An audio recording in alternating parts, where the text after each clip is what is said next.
എല്ലാവർക്കും സ്വാഗതം. ഈ റിവ്യൂ ഇഷ്ടപ്പെടുവാണെങ്കിൽ ഒന്ന് ലൈക്ക് ചെയ്തും സബ്സ്ക്രൈബ് ചെയ്തും സപ്പോർട്ട് ചെയ്യണേ. അപ്പോൾ ദേവയാനി തനിച്ചാണ് അടുക്കളയിൽ കയറി പലഹാരങ്ങൾ ഉണ്ടാക്കുന്നത്. അങ്ങോട്ട് സഹായിക്കാനായിട്ട് ജലജയോ ജാനകിയോ ആരും വന്നിട്ടില്ല. അന്നേരം മുത്തശ്ശി അങ്ങോട്ട് ചെല്ലും. എന്നിട്ട് ചോദിക്കുന്നുണ്ട്, ഇതെന്തിനാ ദേവയാനി നീ തന്നെ ഇങ്ങനെ അടുക്കളയിൽ കയറി കിടന്ന് കഷ്ടപ്പെടുന്നത്? അവൾമാർക്കൊക്കെ വന്ന് അടുക്കളയിൽ സഹായിച്ചാൽ എന്താണ് എന്ന് ചോദിക്കും. അന്നേരം ദേവയാനി പറയുന്നുണ്ട്, അവർ വന്നില്ല, പിന്നെ എനിക്കിതൊന്നും ചെയ്യുന്നതിന് ഒരു കുഴപ്പമില്ല, പിന്നെ എന്താമേ എന്ന് ചോദിക്കും. അന്നേരം മുത്തശ്ശി പറയുന്നുണ്ട്, അങ്ങനെയല്ലല്ലോ, നിനക്കൊന്നാതെ വയ്യാത്തതാണ്, നിന്നെ ഇവിടെ ഇട്ട് കഷ്ടപ്പെടുത്താനൊന്നും പറ്റത്തില്ല. അവൾമാർക്ക് ഇവിടെ എന്താ പണി? അവൾമാർ ഇവിടെ കയറി ഇങ്ങനെ നിന്നെ സഹായിക്കുകയോ പണിയെടുക്കുകയോ ഒക്കെ ചെയ്യേണ്ടതല്ലേ, അല്ലാതെ ഇങ്ങനെ മാറി നിൽക്കുവാണോ ചെയ്യേണ്ടേ എന്നൊക്കെ ചോദിച്ച് മുത്തശ്ശിക്ക് ഭയങ്കരമായിട്ട് ദേഷ്യം വരുന്നുണ്ട്. അന്നേരം ദേവേനി പറയുന്നുണ്ട്, ഇത് നവ്യയ്ക്ക് വേണ്ടി അമ്മേ ഞാൻ ഉണ്ടാക്കുന്നത്. അവളുടെ വീട്ടിൽ നിന്ന് അവളുടെ വീട്ടുകാർ പലഹാരമായിട്ട് വരുമ്പോൾ നമ്മളും ഇവിടെ എന്തെങ്കിലുമൊക്കെ ചെയ്തു വെക്കണ്ടേ, അതിന് വേണ്ടിയാണ്. അതിൽ അവൾമാർക്ക് രണ്ടുപേർക്കും താല്പര്യവുമില്ല ഞാൻ ഇങ്ങനെ പലഹാരം ഉണ്ടാക്കുന്നതിന്, അതുകൊണ്ടാണ് ഇങ്ങോട്ട് വരാത്തതെന്ന് പറയും.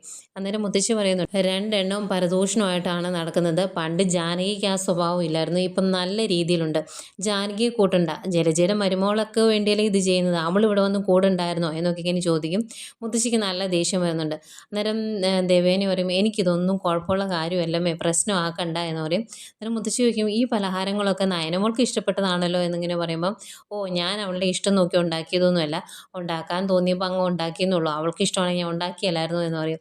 അന്നേരം മുത്തശ്ശി പറയുന്നുണ്ട്, അത് സാരമില്ല, ഏതായാലും ഉണ്ടാക്കിയല്ലോ, ഇനിയിപ്പം എന്തെങ്കിലും കാര്യത്തിന് സഹായിക്കണമെങ്കിൽ ഞാനും കൂടെ കൂടാം എന്ന് പറയും. അപ്പം ദേവേനി വേണ്ടെന്നൊക്കെ പറയുന്നുണ്ട്. പക്ഷെ മുത്തശ്ശി പറയും, നിന്നെ തന്നെ ഇങ്ങനെ അടുക്കളയിൽ നിർത്തി കഷ്ടപ്പെടുത്താൻ എന്നെക്കൊണ്ട് പറ്റത്തില്ല, എന്നെക്കൊണ്ട് പറ്റുന്നത് ഞാൻ സഹായിച്ചു തരാമെന്ന് പറയും. മുത്തശ്ശിയും ആ കൂടെ തന്നെ കൂടുക.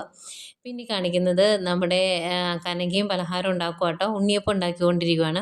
അന്നേരം അച്ചപ്പവും വേറെ പലഹാരങ്ങളൊക്കെ ഉണ്ടാക്കിയിട്ടുണ്ട്, അതൊക്കെ പാക്ക് ചെയ്തുകൊണ്ടിരിക്കുകയാണ് നന്ദുവിൻ്റെ മനസ്സ് മൊത്തം ജ്യോത്സ്യൻ പറഞ്ഞ വാക്കുകളിലാണ്. നിങ്ങൾ ഒരാളെ സ്നേഹിച്ചിട്ടുള്ളൂ, ആ ആളെ തന്നെ വിവാഹം കഴിക്കുമെന്ന് പറഞ്ഞല്ലോ, അതിൽ തന്നെയാണ് മനസ്സ് ഇങ്ങനെ ആലോചിച്ചുകൊണ്ടിരിക്കുമ്പം കനക ചോദിക്കുന്നുണ്ട്, എന്താ ഭയങ്കര ആലോചന, എന്നെ സഹായിക്കുവാണെങ്കിലും ഇവിടെയൊന്നും അല്ലല്ലോ എന്നിങ്ങനെ പറയും. അന്നേരം നന്ദു അടുത്തോട്ട് വന്നിട്ട് പറയുന്നുണ്ട്, അല്ലമ്മേ ഞാൻ ഓർക്കുമായിരുന്നു, ഇനിയിപ്പോൾ നാളെ വരണോ വേണ്ടിയോ എന്ന് ഓർക്കുമായിരുന്നു എന്ന് പറയുമ്പം കനക പറയുന്നുണ്ട്, എനിക്കും അങ്ങനെ തോന്നി. പിന്നെ മോളെ അങ്ങോട്ട് മോളെയും കൊണ്ട് ചെല്ലണം എന്ന് പറഞ്ഞത് മുത്തശ്ശനും മുത്തശ്ശിയാണ്. അവരത്രയും പറഞ്ഞ സ്ഥിതിക്ക് മോളെയും കൊണ്ട് ചെന്നില്ലെങ്കിൽ ശരിയാകത്തില്ല. പിന്നെ ആദർശമോനും ഇടയ്ക്ക് വിളിച്ചു വന്നു പറഞ്ഞു, മോളെ അങ്ങോട്ട് കൂട്ടിക്കൊണ്ട് വരണം കേട്ടോ, കൊണ്ടുവരാതിരിക്കരുത് എന്ന്. പിന്നെ അവിടെ ചെല്ലുമ്പം ജലജയോ ജാനകിയോ എന്തെങ്കിലുമൊക്കെ പറഞ്ഞിട്ടുണ്ടെങ്കിൽ മോള് മൈൻഡ് ചെയ്യാതിരുന്നാൽ മതി, ശ്രദ്ധിക്കേണ്ട എന്ന് പറയും. അന്നേരം നന്ദു പറയുന്നുണ്ട്, അതിനി എന്നെക്കൊണ്ട് പറ്റത്തില്ല, അങ്ങനെ ഒന്നും കേട്ടുകൊണ്ടിരിക്കേണ്ട ആവശ്യം എനിക്കില്ല.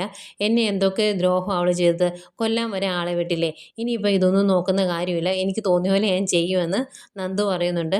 അന്നേരം കനക ചോദിക്കുന്നുണ്ട്, പിന്നെ നീ എന്തിനാ അങ്ങനെ ചിന്തിച്ചുകൊണ്ടിരുന്നത്, വന്നോ വേണ്ടിയോ എന്ന്, അപ്പോൾ അതൊന്നും അല്ലായിരുന്നോ മനസ്സിലെന്ന് ചോദിക്കും.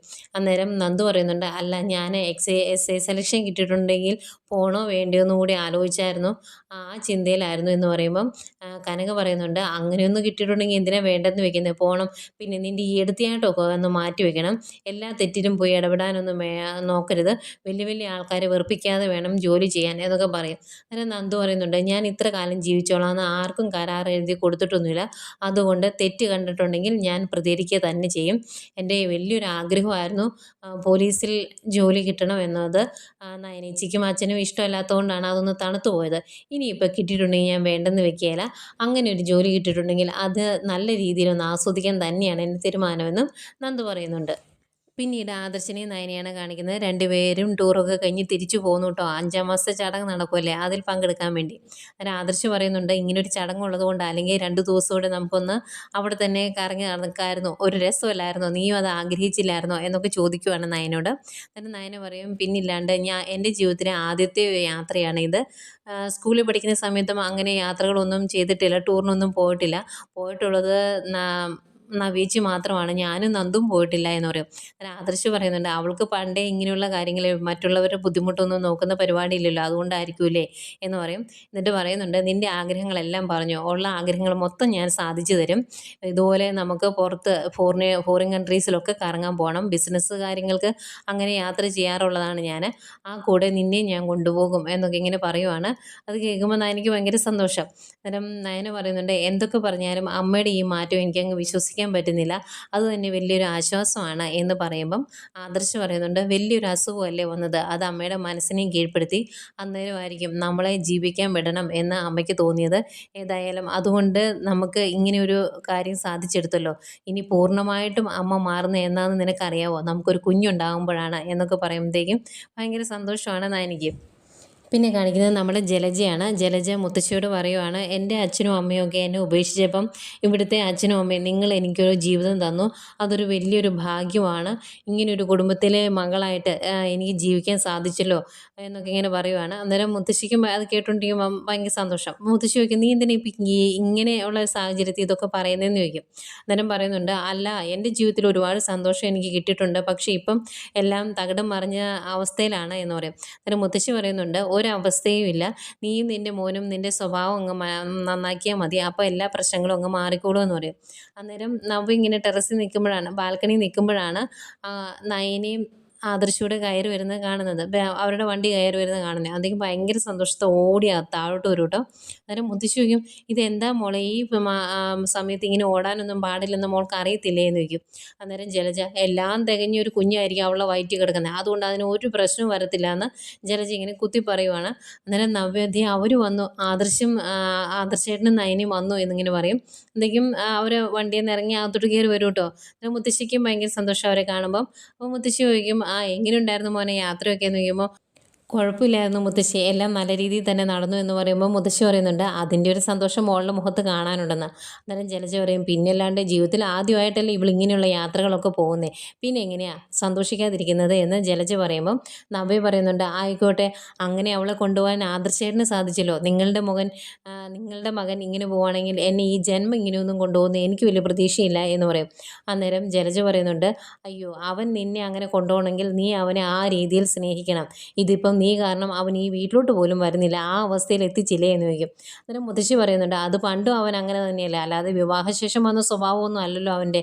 അതിന് അമ്മ കാര്യങ്ങൾ നല്ല രീതിയിൽ പറഞ്ഞു കൊടുക്കണം, അല്ലാതെ അവനെ സപ്പോർട്ട് ചെയ്യുകയല്ല ചെയ്യേണ്ടതെന്ന് മുത്തശ്ശിയും പറയും.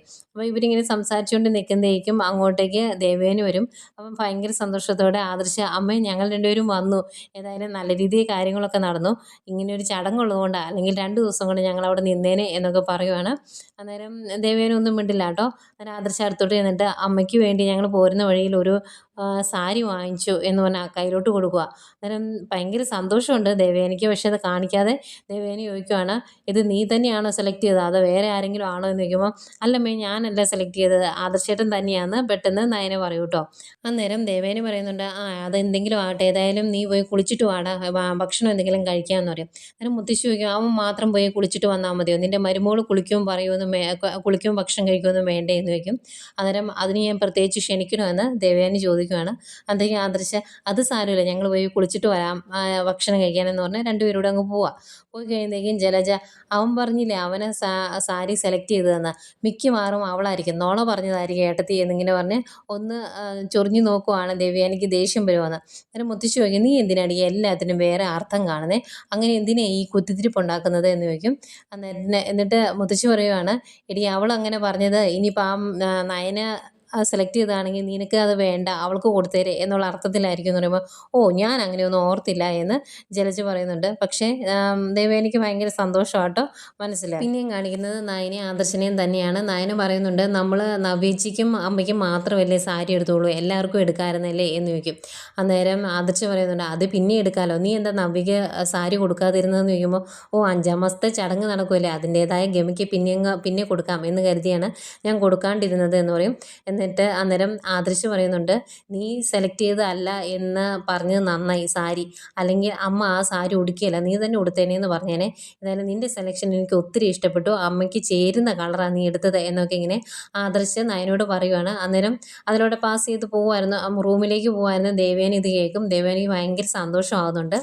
അന്നേരം ആദർശ് പറയുന്നുണ്ട്, ശരിക്കും കുടുംബജീവിതം തുടങ്ങേണ്ടത് നമ്മൾ ചെയ്ത പോലെ തന്നെയാണ്. 2 സാഹചര്യത്തിൽ നിന്ന് വരുന്ന 2 പേരാണ്, അവർ തമ്മിൽ ഇണങ്ങി ഇണങ്ങിയും പിണങ്ങിയും പരസ്പരം നന്നായിട്ട് മനസ്സിലാക്കിയതിന് ശേഷം വേണം ഇതുപോലെ കുടുംബജീവിതം ആരംഭിക്കാൻ എന്ന് പറയും. അന്നേരം നയന പറയും, നമ്മുടെ സാഹചര്യം അങ്ങനെ ആയതുകൊണ്ട് ഇങ്ങനെ ആയിപ്പോയെന്നല്ലേ ഉള്ളൂ ആദർശേട്ടാ എന്ന് ചോദിക്കുമ്പോൾ, അല്ല ശരിക്കും ഇങ്ങനെയാണ് വേണ്ടതെന്ന് ഞാൻ പറഞ്ഞതേ ഉള്ളൂ എന്ന് പറയും. എന്നിട്ട് നയനയോട് പറയുന്നുണ്ട്, നിൻ്റെ എല്ലാ ആഗ്രഹങ്ങളും ഞാൻ സാധിച്ചു തരും. ഇതുപോലുള്ള യാത്രകളൊക്കെ ഇനിയും നമുക്ക് ചെയ്യണം. വിഷുവിനും നമുക്ക് എവിടെയെങ്കിലുമൊക്കെ യാത്ര പോകണം. അന്ന് വീട്ടിലുള്ള എല്ലാവരെയും കൂട്ടണം എന്നൊക്കെ പറഞ്ഞ് ഭയങ്കര സന്തോഷത്തോടെ രണ്ടുപേരോടെ നിൽക്കുവാണ്. പിന്നീട് റൂമിൽ ചെന്ന് ദേവയാനി സാരി എടുത്ത് നോക്കുക കേട്ടോ. സാരി എടുത്ത് നോക്കുമ്പോൾ ദേവയാനിക്ക് ഭയങ്കരമായിട്ട് ഇഷ്ടപ്പെട്ടു. ദേവയാനിക്ക് ഒത്തിരി ഇഷ്ടപ്പെട്ട കളറാണ്. അന്നേരം ദേവയാനി മനസ്സിലോർക്കുവാണ്, നല്ല സാരി, എനിക്ക് ഒത്തിരി ഇഷ്ടപ്പെട്ടു. ഏതായാലും എനിക്ക് വേണ്ടി അവരിങ്ങനെ ചെയ്തല്ലോ, ഈ സാരി തന്നെ ഞാൻ 5-ാം മാസത്തെ ചടങ്ങിന് ഉടുക്കും. അത് കാണുമ്പോൾ എൻ്റെ മരുമോൾക്ക് ഒത്തിരി സന്തോഷമാകുമല്ലോ എന്നൊക്കെ ഇങ്ങനെ ദേവയാനി മനസ്സിലോർക്കുന്നുണ്ട്. പിന്നീട് കാണിക്കുന്നത് നമ്മുടെ നവ്യയാണ്. നവ്യ ഒരു സാധാ സാരി ഉടുത്താട്ടോ റെഡി ആയിരിക്കുന്ന 5-ാം മാസത്തെ ചടങ്ങിന് വേണ്ടി. അന്നേരം റൂമിലേക്ക് നയന വരും. എന്നിട്ട് ചേച്ചി ഈ സാരിയാണ് ഉടുക്കുന്നതെന്ന് ചോദിക്കും. അന്നേരം ഈ സാരി ഉടുക്കാമെന്ന് ഉദ്ദേശിക്കുന്നത് എന്താടിയെന്ന് ചോദിക്കുമ്പോൾ, അല്ല ആദർശേട്ടൻ ചേച്ചിക്ക് വേണ്ടി ഒരു സാരി എടുത്തിട്ടുണ്ട്, ഈ സാരി ചേച്ചി ഉടുത്തോ എന്ന് പറഞ്ഞ് ആ സാരി കയ്യിലോട്ട് കൊടുക്കുക കേട്ടോ. അന്നേരം അതെടുത്ത് നോക്കി കഴിയുമ്പോൾ, ഇതിന് ഭയങ്കര വിലയായി കാണുമല്ലോ അടിയെന്ന് ചോദിക്കുമ്പം, വിലയൊന്നും നോക്കിയില്ല, ഇഷ്ടപ്പെട്ടു, എടുത്തോളാൻ ആദർശേട്ടൻ പറഞ്ഞു എന്ന് പറയും. അന്നേരം നവ്യയ്ക്ക് സങ്കടം വരും. നവ്യ പറയുന്നുണ്ട്, ഇങ്ങനൊരു ചടങ്ങ് നടക്കുമായിട്ട് എന്നെ ഒന്ന് പുറത്ത് കൊണ്ടുപോകുമോ, ഒരു സാരി എടുത്തു തരുമോ, ഒന്നും അവൻ ചെയ്തില്ല. എനിക്കതൊക്കെ ഓർക്കുമ്പം സങ്കടമുണ്ട്. ഏതായാലും നിനക്ക് കിട്ടിയ ആദർശേട്ടൻ നിൻ്റെ ഭാഗ്യമാണ്. എല്ലാവരെയും മനസ്സിലാക്കാനും സ്നേഹിക്കാനും ഒക്കെ ആദർശേട്ടൻ അറിയാലോ എന്നൊക്കെ ഇങ്ങനെ പറയുക.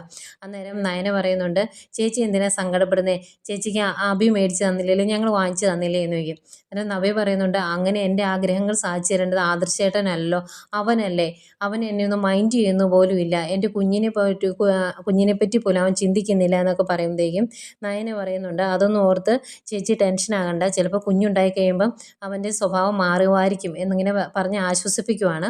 അന്നേരം നവ്യ പറയുന്നുണ്ട്, അങ്ങനെയൊന്നും ഉണ്ടാകുമെന്ന് എനിക്ക് തോന്നുന്നില്ല, എൻ്റെ കുഞ്ഞിനെ പറ്റി അവൻ ചിന്തിക്കുന്നു പോലുമില്ല, ആ കുഞ്ഞ് ജനിക്കല്ലേ എന്നാണ് അവൻ്റെ ആഗ്രഹം, അതുകൊണ്ട് ഇതൊന്നും സംഭവിക്കുന്ന എനിക്ക് യാതൊരു ഉറപ്പുമില്ല നയനെ എന്ന് പറയും. അന്നേരം നയന പറയും, നവ്യ ഇതൊന്നും ഓർത്ത് ടെൻഷൻ ആകണ്ട, ഞങ്ങൾ രണ്ടുപേരും ഉള്ളിടത്തോളം കാലം ചേച്ചിക്ക് യാതൊരു കുറവും വരാതെ ഞങ്ങൾ നോക്കും, അതുപോലെ എന്ന് വയ്ക്കുമ്പം ആ ഒരു പ്രതീക്ഷ മാത്രമേ എനിക്കുള്ളൂ, എനിക്കെന്തെങ്കിലും സംഭവിച്ചാൽ, എനിക്കെന്തെങ്കിലും ആവശ്യം വന്നാൽ നിങ്ങളുണ്ടാവും എന്നൊരു പ്രതീക്ഷയും മാത്രമാണ് ഞാനിപ്പം മുന്നോട്ട് പോകുന്നത് എന്നൊക്കെ പറയും. എന്നിട്ട് നയന പറയുന്നുണ്ട്, ഞാൻ ആദർശേട്ടനെ മാറ്റിയെടുത്തില്ലേ, അതുപോലെ ചേച്ചി വിചാരിച്ചാൽ അഭിയും മാറ്റിയെടുക്കാൻ പറ്റൂന്നേ എന്നൊക്കെ പറയുക.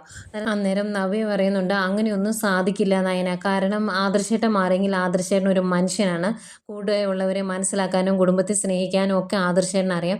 പക്ഷേ ഇവൻ അങ്ങനെയല്ല, ഇവൻ്റെ സ്വഭാവം ആ അമ്മയുടെ തന്നെയാണ്, അമ്മയാണ് എല്ലാത്തിനും അവനെ സപ്പോർട്ട് ചെയ്ത് കൊടുക്കുന്നത് എന്നൊക്കെ പറയുമ്പം നയനയും പറയുന്നുണ്ട്, ആ അമ്മയുടെ സ്വഭാവം അവന് കിട്ടിയിരിക്കുന്നത്, പിന്നെ എങ്ങനെയാണ് ശരിയാകുന്നത് എന്നൊക്കെ നയനയും പറയും. എന്നിട്ട് പറയും, ചേച്ചി വിഷമിക്കൊന്നും വേണ്ട, ഏതായാലും ഈ സാരി ഉടുത്ത് നല്ല സുന്ദരി കുട്ടിയായിട്ട് നിൽക്കുക, വീട്ടിൽ നിന്ന് അവരൊക്കെ വരുന്നതിന് മുമ്പ് എന്ന് പറഞ്ഞിട്ട് നയന അങ്ങോട്ട് പോകും. അന്നേരം ഇതൊക്കെ ഇങ്ങനെ ഓർത്ത് വിഷമിച്ച് നിൽക്കുന്ന നവ്യ കാണിച്ചുകൊണ്ട് ഇന്നത്തെ എപ്പിസോഡ് അവസാനിക്കുന്നു.